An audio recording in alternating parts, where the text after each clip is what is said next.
Social media पर आ रहा सारे अलग अलग बताने लग रहे बाबा। कोई कहता है इससे पैदा हुआ है, कोई कहता है इससे पैदा हुआ है। जो मोटा मोटा है नहीं। हाँ जी। हाँ बताएगा सारो। हाँ, कौन क्या किससे बता रहा है, ये सब लोग अलग अलग बता रहे हैं। कोई कहता है लहसुन प्याज गौ के मांस से बना है, पिस्ता से बना हुआ है, कोई उससे कोई किसी से कहता है।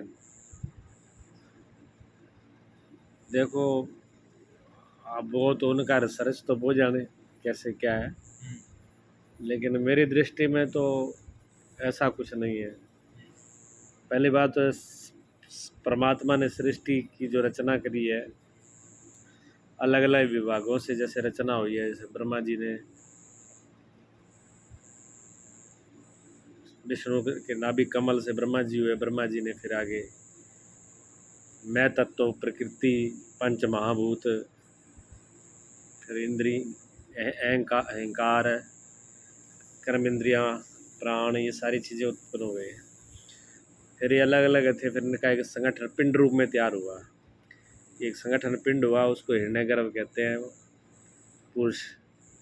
फिर उसके बाद में अलग अलग विभाग हुए तत्वों के भी, वनस्पतियों की अलग सृष्टि हुई, जीवों की अलग हुई, मनुष्य की मनुष्य रूपा से, ऐसे भागवत में भी दिया हुआ है। तो प्रकृति मूल प्रकृति को अगर हम लें तो पहले मूल प्रकृति 5 महाभूत है और 3 गुण से प्रकृति निर्मित हुई है। यही भगवान कृष्ण ने गीता में जो प्रकृति का रूप दिया है वो ये 8 अष्टा प्रकृति को कहा है उन्होंने। 8 में 5 तो महाभूत होते हैं। 5 महाभूतों में क्या, आकाश वायु तेज जल अग्नि, मतलब वायु जल तेज तो अग्नि होगी और पृथ्वी, ये 5 है। 5 में के साथ में 3 गुण है विशेष करके, सत्वगुण रजतम, ठीक है। इन तीनों को लेकर के पूरा, और ये चीज़ देखने में मिलती भी है, अपने को देखने में तीनों मिलेंगे। 5 भूत भी समझ में आते हैं, रज गुण भी समझ में आते हैं, और इन गुणों से फिर आगे विभाजन हो गया अलग है, कम बढ़ करके अलग अलग प्रकृतियाँ बन गई। अब इंद्रियाँ ये भी गुणों को लेकर चलती हैं, मन भी गुणों को लेकर चलता है, ठीक है। तो उसके साथ प्राण है, वो वायु का हिस्सा है। तो उस प्राण जो है वायु है, वायु के फिर अलग अलग विभाजन हो गए, जैसे ऑक्सीजन है, जैसे कहते 64 प्रकार की, 54 प्रकार की ये वायु के प्रकार बता दिए। साइंस में भी है, धर्मशास्त्रों में भी है, कई प्रकार की वायु है, 64 प्रकार की भी चलती है। कोई कहते हैं प्रकार की है, कोई कहते हैं इन प्रकार की है, जिसको वे साइंस वाले अलग अलग गैस से बोलते हैं। है तो सारा वायु है ना, वायु के अलग अलग उनमें तत्व हो गए, मिश्रण से हुए, ये सारा क्या हुआ, ये सब मिश्रण हो गया। इन सभी से ये चीज़ें बनी हुई हैं। अब उनके अंदर गुणों की जो अच्छाई और बुराई है वो गुणों को लेकर के है। 5 भूत सभी के अंदर है, चाहे वो गौ माता का शरीर हो, चाहे हमारा मनुष्य का शरीर हो, चाहे वो सूर्य का शरीर हो, चाहे कैसे भी बुरा बुरा आप शरीर मानते हो उसका हो, चाहे एक राक्षस का शरीर हो, चाहे एक देव, तो इनके अंदर भी तो है अच्छे गुण वाले सज्जन आदमी है, चाहे दुर्जन आदमी है। 5 भूत तो सभी के अंदर है, ऐसा तो कोई है नहीं जिसमें 5 भूत ना हो। लेकिन उनमें जो स्वभाव का फर्क आया है, जो उनकी रहनी सहनी में फर्क आया है, जो खाने पीने का फर्क आया है, जो बोलने का फर्क आया है, जो खाने पीने का फर्क आया है, वो आया गुणों से। मेन चीज़ उसमें गुण है, गुणों से फर्क आया है। अच्छा, अब गुण जैसे आदमी में कम गुणों की कमी बड़ी है, ऐसे वनस्पतियों में तो है। कुछ वनस्पति ऐसी हैं जो सात्विक प्रकृति की हैं, कुछ वनस्पति ऐसी हैं जो रजसी हैं, कुछ जो है तामसी हैं। अब जो तामसी वनस्पतियां हैं उनको खाने से हमारे अंदर प्रमाद आना ही आना है। जैसे नशीली चीज़ें हैं, अच्छा जो नशा बनता है वो किसी चीज़ से तो बनता होगा ना। अब भांग, चलो कहते शराब बनती है, शराब में तो कहे गुड़ डाल देंगे, कोई और डाल देंगे, पड़ी रहेगी, अंगूर डाल देंगे, फलाना डाल देंगे, वो कई दिन सड़गल जाएगी, तब उसमें नशा पैदा, ये मान सकते हैं अपन। लेकिन भांग गांजा वो तो जड़ी बूटी है ना सीधी, उसमें तो किसी में सड़ाना गलाना कहीं नहीं, आप सीधी भांग खा लोगे तो भी गेड़े खुआ देगी, तो उसके अंदर नशा है ना। आग सीधा खा के देख लो तो उसमें है कि नहीं। तो उनके अंदर जो गुण हैं, जो वो उन गुणों को लेकर के है, जो जो तमोगुण वाली प्रकृति वाली वनस्पतियां हैं, या पौधे हैं, या पान है, वो अगर हम खाएंगे तो उसका असर हमारे शरीर पर आना ही आना है। तो जब तमोगुण वाली चीज़ें हम खाएंगे तो हमारा स्वभाव तमोगुण वाला आएगा, आलस आएगा, प्रमाद आएगा, नींद आएगी, हमारी सारी प्रकृति, हमारी इंद्रियां दुमित हो जाएंगी, हमारी इंद्रियों का ज्ञान मंद पड़ जाएगा, हमारा मन विकृत हो जाएगा, हमारी बुद्धि काम नहीं करेगी, हमारी बुद्धि कुंठित हो जाएगी, असित हो जाएगी। बुद्धि के अंदर जो तेज है, जो प्रज्ञा है, जो प्रतिभा है, जो ओज है, वो खत्म हो जाएगा उनसे, तो वो दबा देती है उन चीज़ों को।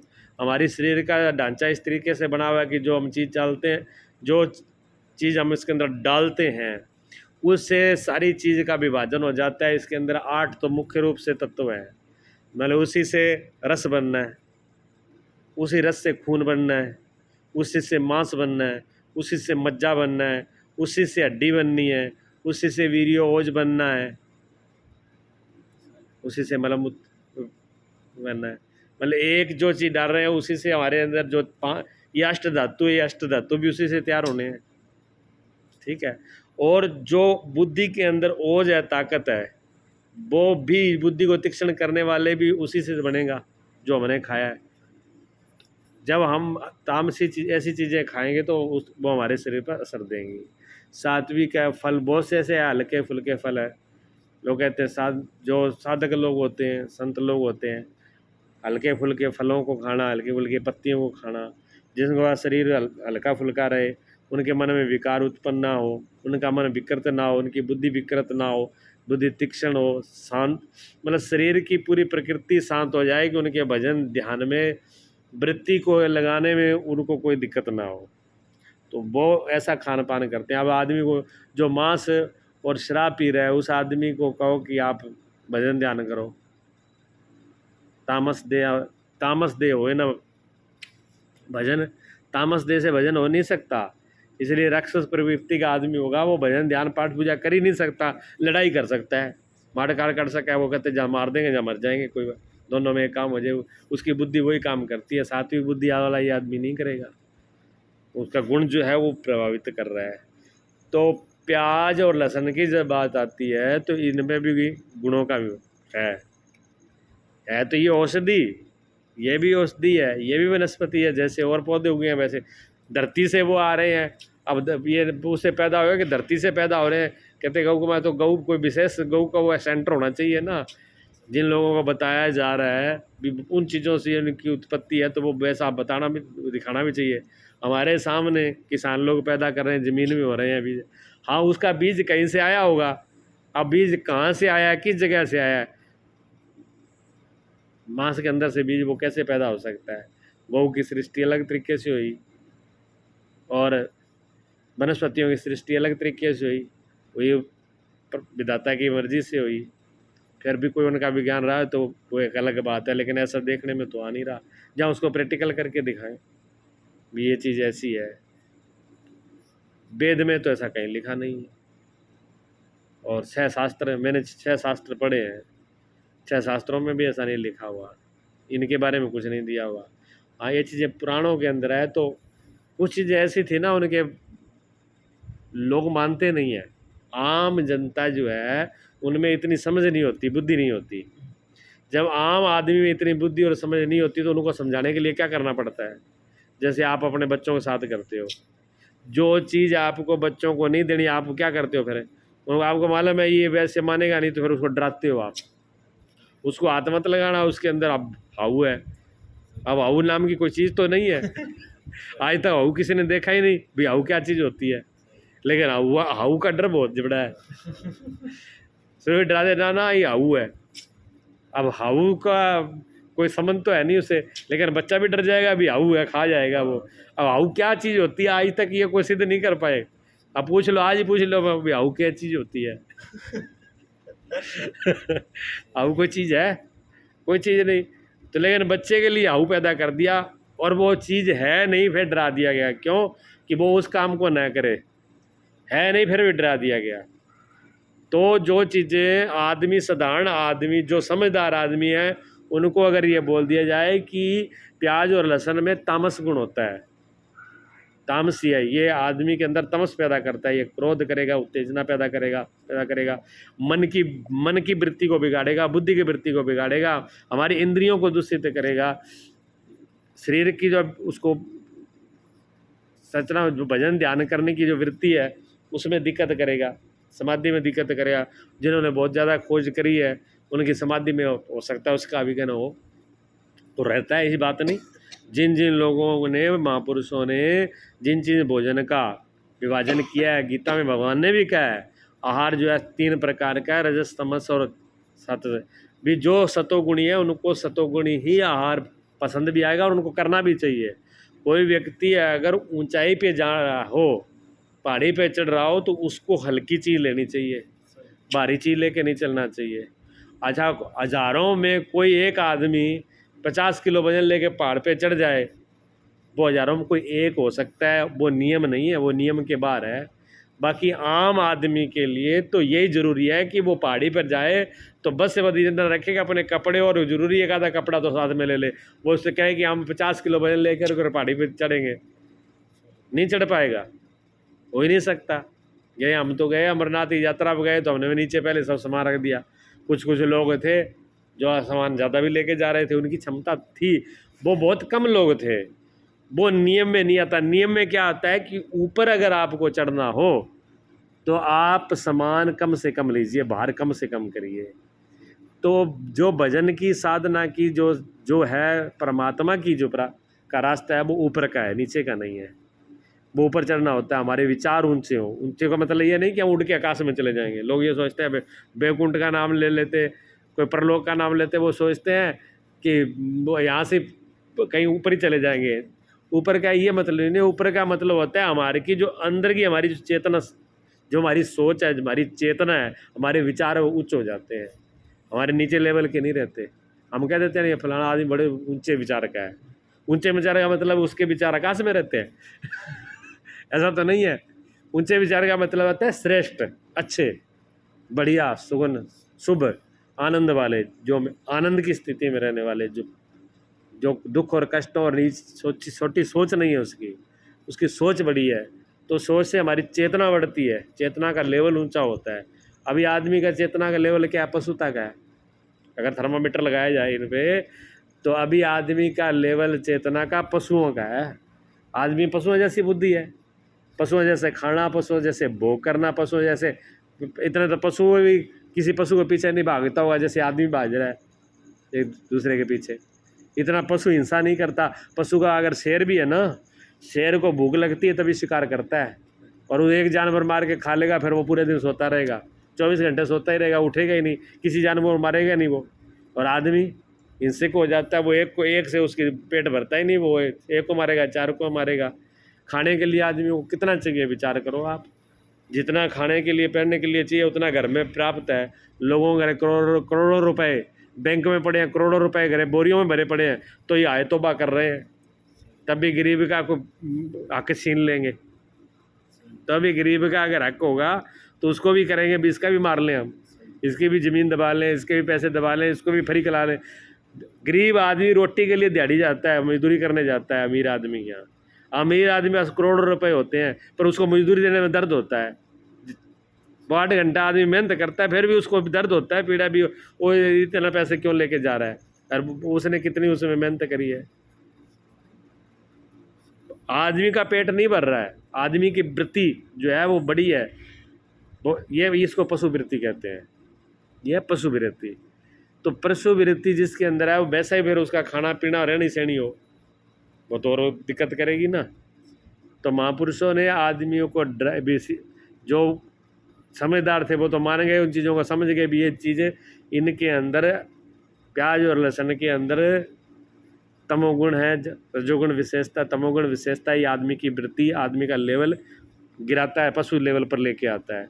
समझदार आदमी तो बात को पकड़ जाए, उनको ज़्यादा कुछ करने नहीं पड़ेंगे। जो आम साधारण लोग हैं उनको क्या करना पड़ेगा, उनको डराना पड़ेगा। तो पुराणों में बहुत सी बात इस तरीके से लिखी गई है, डायरेक्ट सीधी नहीं है, घुमा करके लिखी गई है कि आप इसको करोगे तो ये तो पहली चीज़ तो इसकी पैदाश ही बहुत गंदी जगह से हुई है, लोग समझते हैं हाँ बहुत बुरी जगह से। फिर ये बहुत इसे करने से पाप होता है। अब लहसुन का और प्याज का पाप से क्या संबंध है? अभी कोई संबंध नहीं है। कौन सी जीव है? जैसे और वनस्पति है, जितना उनमें पाप है, अगर लहसुन और प्याज में ही पाप है तो फिर सेब केला आम में सब में पाप है, मूली गाजर में भी पाप है, सब में पाप है, क्योंकि जैसे वो उत्पन्न हुए वैसे वो उत्पन्न हुए, है ना। लेकिन पाप का संबंध जोड़ दिया गया उसके साथ है, क्योंकि उससे हमारे शरीर को नुकसान है। हमारी वृत्तियां जो है, पहले ही हम इतने मूर्ख हैं कि हम इतने आलसी हैं कि हम भजन करना ही नहीं चाहते, साधना करना ही नहीं चाहते, हम सत्य की तरफ जाना ही नहीं चाहते, हम अच्छाई की तरफ जाना ही नहीं चाहते। हमारा सतोगुण का लेवल पहले ही ख़राब है और उसमें वो ओडंगा और डाल के उस लेवल को हम और ख़राब कर देंगे। तो हमको क्या करना चाहिए? हमारी संगत अच्छी होनी चाहिए जिससे सतोगुण हमारा बढ़े। हमारा खान पान अच्छा होना चाहिए कि जैसा हो अन्न वैसा हो मन, जैसा खाए अन्न वैसा होए मन, ऐसे तो नहीं कहा। इस कहावत में बहुत बड़ी बात है। आहार से ही विचार बनता है, जैसा हम आहार खाएंगे वैसा हमारा विचार बनेगा। अगर हमारा आहार खराब है तो फिर विचार हमारे खराब होने हैं। इसलिए सोच समझ कर खाएं। हम अगर अंदर शराब को डाल देंगे शरीर में, उसके बाद में हमारा मन बुद्धि खराब होगा ही होगा, हम बेहोशी में जाएंगे ही जाएंगे। हम पहले ही सोच सकते हैं कि उसको हम हमारे अंदर न डालें, पहले तो कंट्रोल कर सकते हैं, लेकिन खाने के बाद तो उसका असर आना है हमारे बाद, फिर आने के बाद और बिगड़ेगा। तो ये तामसी वनस्पतियाँ हैं। एक और दूसरा इसके बाहरी रूप और देख लो आप। ये तो अंदर की बात है, भी गुणों को खराब करता है, तामस रजस गुणों को बढ़ाता है। और हमको क्या चाहिए? हमें सतोगुण की प्रधानता चाहिए। सतोगुण क्या किससे आता है? वो सात्विक चीज़ों से, सात्विक विचार से, सत्संग से, भजन से, कीर्तन से, ध्यान से सतोगुण बढ़ता है। और जितना सतोगुण बढ़ेगा उतनी शांति, आनंद और बुद्धि, प्रज्ञा, समझ बढ़ेगी। वो आदमी बहुत दूर की सोच लेता है जितना सार्वत्रिक पुरुष होता है। शरीर उसका सौम्य होता है, उसके बाद बैठने में शांति आएगी, बिल्कुल शरीर ही उसका, उसके शरीर से भी दुर्गंध नहीं आएगी, खुशबू आएगी। आप देख लीजिए आप, तमोगुणी आदमी, राक्षसी आदमी होगा ना, बुरी वृत्ति का आदमी, उसके पास बैठो बदबू आएगी आपको। कभी विचार करके देख लेना। एक आदमी आपके पास आके बैठेगा, उसके शरीर से ही आपको ऐसे मालूम पड़ेगा कि अच्छा लग रहा है, बदबू नहीं आ रही। अगर खुशबू नहीं आएगी तो बदबू भी नहीं आएगी। लेकिन एक आदमी आगे पास में बैठ जाएगा, उस दूर से सड़ांध मारेगा, वो आपको लगेगा कहाँ आके बैठ गया ये, बैठना भी अच्छा नहीं लगेगा। प्याज खा लो आप, प्याज खाने के 24 घंटे तक आपको बदबू आएगी। आपको खुद को ही अगर महसूस करोगे, गौर करोगे, तो आपको खुद को भी लगेगा कि प्याज है। दूसरा आदमी के पास खड़ के आप बात कर रहे हो, प्याज खाया हुआ उस आदमी का, अब ऑफिस में बैठा है, कचहरी में बैठा है, मित्रों की मस्ती में बैठा है, वो सत्संग में बैठा है, 20 आदमियों को बीच में बैठा है और उसके मुंह से बदबू आ रही है। अब दूसरे आदमी कुछ कहेंगे तो नहीं, लेकिन लग क्या रहा है? बुरा लग रहा है। इसलिए जो समझदार आदमी कहते हैं कि इसको जिससे बुरा लगे, हमको भी बुरा लगे, दूसरों को भी बुरा लगे, जहाँ बैठने में बदबू आती हो तो उसका परित्याग कर देना चाहिए। तो प्याज में बदबू आती है, जो रोज़ खाते हैं वो, उनको तो खुशबू आती है उनमें। जो रोज़ खाते हैं उनको तो लगता है इसमें बड़ी खुशबू आ रही है, ली खाते हैं उनसे पूछो, उनको बदबू आती है, और बदबू आती है, उसकी स्मेल इस तरीके की है। और लहसुन की उससे भी बुरी है, लहसुन की बदबू तो उससे भी, प्याज से भी बुरी है। लहसुन तो आप किसी बर्तन में रख दो, 24 घंटा उसको पड़ा रहने दो, फिर उसको निकाल दो, उस बर्तन में से उसकी बदबू नहीं जाएगी, ठीक है ना। हाँ, ये औषधि, अब ये चीज़ें परमात्मा ने बनाई है तो फिर ये खराब बनाई है? नहीं, परमात्मा ने कोई भी चीज़ खराब नहीं बनाई। यहाँ पे परमात्मा की सृष्टि में एक भी ऐसी चीज़ नहीं है जो खराब हो। परमात्मा ने जहर बनाया, विष भी तो नहीं बनाया है, तो जहर क्या बेकार है? जहर भी बहुत काम आता है, जहर से भी इलाज होते हैं, जहर भी आदमी को उपयोग में आता है। तो इनकी भी बहुत सी औषधियाँ, उससे इनकी भी दवाइयाँ बनती हैं, इनका भी शोधन करके। अब लहसुन है वो बात को ख़त्म करता है और शोर को रोकता है, तो बहुत से लोग उसका यूज करते हैं, पर उसका तरीका है, उसका भी नियम है। फिर ज़रूरी नहीं कि हम वही खाएं, और भी तो बहुत चीज़ें हैं उनको कंट्रोल करने की, दूसरी चीज़ भी खा सकते हैं, ज़रूरी तो नहीं उसी को ही खाना है। पर ये विशेष करके जो भजन ध्यान, अब लोग कहते हैं जी ये खाना चाहिए, गोड्डों का दर्द नहीं होता, इसमें वात रोग नहीं होते, इसमें पेट में गैस नहीं बनती, इसीलिए संतो खाना जरूरी है। मैं कहता हूँ क्यों जरूरी है? तुम योगा करो ना। योगी को क्या जरूरी है इनकी? योगी की जो योगा करने वाला है, प्राणायाम करता है, योग करता है, ना उसका गोडा दुखेगा, ना उसको गैस बनेगी, ना उसका पेट खराब होगा, ना उसको मोटापा आएगा, ना उसकी बाईबद्दी होगी, कुछ होगा ही नहीं। तुम करने वाले काम क्यों नहीं करते? बहाना क्यों ले रहे हो? योग करो, सुबह उठ करके योग करो, प्राणायाम करो, ये चीज़ें होंगी नहीं, शरीर आपका स्वस्थ रहेगा, किसी लहसुन प्याज की जरूरत नहीं है, शरीर एकदम स्वस्थ और मस्त रहेगा। करके देख लो। हम तो आज नहीं बरते, देख लो। मैं चाय नहीं पीता हूँ, क्या फ़र्क पड़ गया? दूध नहीं पीता हूँ, क्या फ़र्क पड़ गया? कोई फ़र्क नहीं पड़ा। लहसुन प्याज बिल्कुल कोई टेस्ट नहीं आता। क्यों नहीं? हमको तो वैसे सब कुछ टेस्ट आ रहा है। मन के वहम है ना। पर यह बात सत्य है कि जो महापुरुषों ने निषेध किया है, योगियों ने निषेध किया, उसमें जरूर उसके अंदर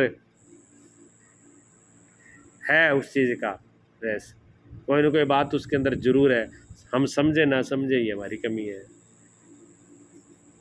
तो ये कुछ, मैं तो ये मानता हूँ जो पुराणों में ऐसा लिखा है, इससे हुआ है, वो हो सकता है कि डराने के लिए भी लिखा हो। जैसे कहा कि पीपल नहीं काटना चाहिए, पीपल काटने से पाप लगता है। पाप तो जैसे पीपल में जीव है, उससे दूसरे पेड़ों में भी जीव है, पाप तो सभी का ही लगता है। लेकिन पीपल से जितना फ़ायदा हमको है, जितनी ऑक्सीजन पीपल 24 घंटे में देता है, इतना कोई पेड़ नहीं दे रहा। 24 ऑक्सीजन का लेवल सबसे ज़्यादा पीपल में होता है। और भी उसमें गुण है। पीपल से बड़ी औषधियाँ तैयार होती हैं। पीपल पे सैकड़ों पक्षी रोज़ भोजन करते हैं, भंडारा चलता है, उसके अनंत गुण है। अगर आदमी को न डराया जाता भी इससे काटने से पाप होता है, तो पीपल बचता नहीं एक भी, सब उखाड़ के लोग जला लेते टाइम से, बढ़िया जलता है। लेकिन लोग जलाते नहीं, डरते नहीं। तो वो गलत नहीं किया ऋषि मुनि ने, सही किया। तो लोग मूर्ख है ना, लोगों की मूर्खता को आदत कमी पता है नहीं, इनकी मूर्खता की कोई हद नहीं है, कितनी है। समझदार तो बहुत हैं, खा जाएं सबको ये। और आदमी क्या नहीं खा रहे? अपने देश की छोड़ो, भारत की छोड़ो, चीन में कोई चीज़ छोड़ी है? चीन में पाप नाम की तो जगह ही नहीं। वो तो कोई चीज़ नहीं छोड़ दे, कॉकरेज हो, चाहे कीड़े मकोड़े हो, चाहे चूहा हो, चाहे सूर हो, तो कोई ऐसी चीज़ नहीं है जो कुत्ता बिल्ला जिससे आप नफरत करते हो, जो चीन वाले ना खाते हो। वैसे ही है वो क्या जाने नीति गुण, उनकी क्या बुद्धि होगी। वो लोग सिर्फ एक जानवर की तरह जी रहे हैं। हाँ, वो खा जाते हैं। भारत ऋषि मुनियों का देश है। भारत में बड़े बड़े अवतार हुए, बड़े बड़े ऋषि हुए, बड़े बड़े संत योगी हुए, जिन्होंने इनकी खोज करी। भारत के पास बड़ा विज्ञान है, भारत में सब चीज़ें उत्पन्न हुई हैं। भारत के ऐसे से अब लोग आज कहते हैं कि मूर्ति पूजने से क्या होगा? मूर्ति पूजा कोई ऐसी है? ऐसे स्वामी रामकृष्ण परमहंस के साथ माता बात करती थी मूर्ति से। ये देखो, हमको जब हम एक से दूसरी जगह बात करनी हो, यहाँ से हमें अमेरिका बात करनी है, तो हम सीधी कर लेना, मोबाइल की क्या ज़रूरत है? वो तो क्या, मोबाइल तो खोखा ही है। ये से में कुछ है तो है नहीं, मोबाइल को तोड़ के देख लो, इसमें कोई चीज़ ऐसी नहीं निकलेगी, ना इसमें जीव है, ना इसमें आदमी है, ना कोई कुछ नहीं। सिर्फ इसमें प्लास्टिक और कुछ स्टील के धातु होंगे, और उसमें लकीरें से बना दी। क्या है इसमें? कुछ तो है नहीं। नेट तो चाहिए, नेट तो आकाश में होता है, हम नेट से सीधी बात कर लेना। अमेरिका छोड़ पड़ोस में ही ना होगी। लेकिन वो यंत्र है, उस यंत्र से, मोबाइल एक यंत्र है, उस यंत्र से हम कहीं भी बात कर सकते हैं। और कब कर सकते हैं? उसका भी एक नंबर है, कोड नंबर है, उसका भी एक नंबर है। उसी नंबर से उस नंबर पे हम बात कर सकते हैं। उस नंबर से हम दूसरी जगह बात नहीं कर सकते। एक नंबर से एक ही जगह बात कर सकते हैं। इसे एक नंबर से हम सब जगह बात नहीं कर सकते। जहाँ जहाँ बात करने उसके नंबर अलग अलग हैं। इसी प्रकार जो निराकार अखंड परमात्मा है, वो सब जगह व्यापक है। जैसे नेट सब जगह है, नेट कहाँ नहीं है? नेट सब जगह होते ही हम नेट का उपयोग नहीं कर सकते। उसके लिए हमें यंत्र की ज़रूरत है, हमें मोबाइल की ज़रूरत है। ठीक है। अब वो परमात्मा शक्ति जो निराकार शक्ति है, वो तो सब जगह ही है, लेकिन हम डायरेक्ट उससे बात नहीं कर सकते। फिर हमने क्या, हमें कोई न कोई माध्यम तो चाहिए, कोई तो पाई गया। आज तो ऐसा कोई ऐसा धर्म नहीं हुआ जिसने किसी ने किसी रूप में मूर्ति को आजाद ना किया हो। चाहे किसी ने पत्थर रख लिया हो, किसी ने ईंट रख लिया हो, या त्रिकोण बना, कुछ ना कुछ चिन्ह बना करके उस पर उसने प्रयोग शुरू किया है। वो माध्यम बनता है, वो उनका माध्यम है कि हम साकार से निराकार में जा सकें। जो साकार की जिसकी अकल में नहीं आया, वो निराकार कहाँ से अकल आ जाएगी, उसको कहाँ से समझ में आ जाएगी। तो फिर हमने परमात्मा का एक विशेष रूप से आकृति, साकार आकृति ऋषि मुनियों ने तैयार करी। और वो ऐसे नहीं है जो इनका रूप बनाया गया मूर्तियों का, वो ध्यान में चाँद हुआ है।